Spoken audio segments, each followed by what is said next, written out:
తమ కూతురి హత్య కేసులో నిందితురాలుగా ఉన్న మహిళకు దుర్గగుడి పాలక మండలి డైరెక్టర్ పదవి ఎలా ఇస్తారని తిరువూరుకు చెందిన వేముల గురన్నాథం భాగ్యలక్ష్మి ప్రశ్నించారు. తిరువూరు నియోజకవర్గం ఏ కొండూరు మండలం రేపూడి గ్రామానికి చెందిన తరిగొప్పల హుస్సేన్ భార్య తరిగొప్పల పార్వతికి విజయవాడ దుర్గగుడి పాలక మండలి డైరెక్టర్ పదవిని తెలుగుదేశం పార్టీ నేతలు ఇచ్చారు. అయితే పవిత్రమైన దుర్గగుడి పాలక మండలిలో నిందితులకు ఎలా స్థానం కల్పించారని ప్రశ్నిస్తున్నారు.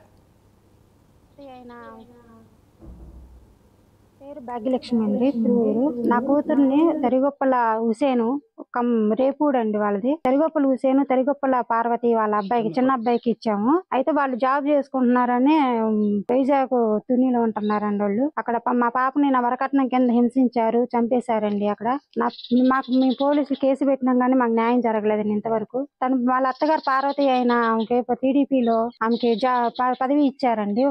విజయవాడ దుర్గమ్మ గుడిలో పదవి ఇచ్చారు. వాళ్ళ మీద కేసు నడుస్తుంది. బెయిల్ మీద బయటకు వచ్చారు. బెయిల్ మీద బయటకు వచ్చినారు కూడా, మరి వాళ్ళకి పదవి అట్టిచ్చారు నాయకులు. మరి మాకైతే అర్థం కావట్లేదండి. నిన్న చూసామండి. మేము ఇన్ని రోజుల నుంచి మేము నిజం అనుకోలేదు. మాకు తెలిసింది నిన్న మధ్యాహ్నం 2 గంటలకి. అయినా కూడా ఆమెకి పదవి ఇచ్చారంటే చంపిన హంతకురాలకి ఎందుకు ఇచ్చారండి పదవి? నా కూతురు ఎందుకు చంపారని చంపేశారు వాళ్ళు. వరకట్నం డబ్బులు ఇవ్వలేదని చంపేశారు. వాళ్ళ మీద కేసు నడుస్తుంది. ఎందుకు అన్ని తెలుసు, పోలీసులు తెలుసు, నాయకులు తెలుసు, నా కూతురు చచ్చిపోయిన విషయం అందరికీ తెలుసు. అయినా సరే తనకి పదవి ఎందుకు ఇచ్చారు? నా కూతురు న్యాయం చేయలేదు. కేసు మేము తీసుకోలేదు, వెనక్కి తీసుకోలేదు. అయినా నడుస్తుంది. నడిచినా కానీ ఆమె పదవి ఎందుకు ఇచ్చారు? దుర్గమ్మ గుళ్ళు ఎందుకు ఇచ్చారు పదవి? అంత పెద్ద పదవి నాయకురాల, తెలుగుదేశం నాయకురాల ఎందుకు ఇచ్చారు ఆమెకి? మేము ఒప్పుకోవండి, తీసేసేయాలండి ఆమెని తీసేసేయాలి.